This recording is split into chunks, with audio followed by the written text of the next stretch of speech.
Kirito here with a part B to the very first builder's guide of how to turn on a light. It seems a lot of people want to be able to turn it off as well, but for the first tutorial, it was basically just a lesson of how to use a button, variable chip, combinator, and light. So once you learn the basics, then we can move on.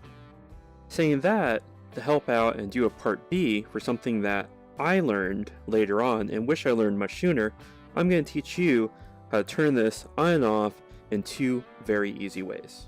Okay everyone, so for the first easy way to do this, we're going to need our maker pen, and I have it pretty much set up the way the tutorial video was before. If you want to just make a quick change and not change any of the chips, here's what you have to do. Let's just move our button a little bit. Now we're going to clone this button. Hopefully I made enough room. Just enough. And then we're going to attach it to the reset. Now to show you what it does, let's freeze everything. Frozen, frozen, frozen, frozen. And you can see it's honestly on. When you push this button, it's going to turn it off. Now it does that because it's resetting the value of the combinator here back to 0. And 0 means off. So if we turn it on,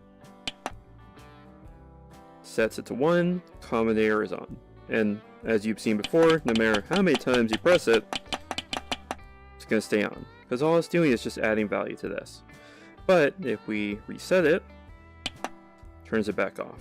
On, off, on, off. Okay, that's one way of doing things. Now let's unfreeze that. The other way is, instead of using a combinator, we're going to use a compare chip. So let's unfreeze the things that we need, which is going to be the button, combinator, and the light. We're going to delete the combinator, and then we're going to go into our palette, go into gadgets, go into math chips, compare chip, and we're going to have it here. Now, if you have the equal sign and you try doing this, it's just going to flip the light on and off. If that's what you want, that's cool. But we're going to have to configure it. So we're going to go configure, click on the compare chip, and do does not equal. So the one with the equal and the slash to it. You can obviously, there are other modes going greater than or equal to, less than or equal to. And that's all we'll go over for now. We're going to keep this part B as simple as possible. So we are going to connect the button to one of the inputs, and then we're going to loop this like we would the combinator.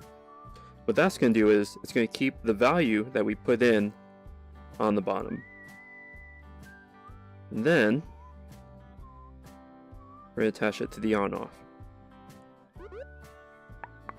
Now let's freeze everything and test out what we just did.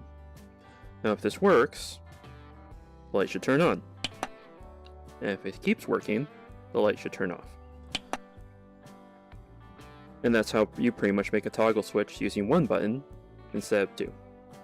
Well, that's all for now. Kirito, out.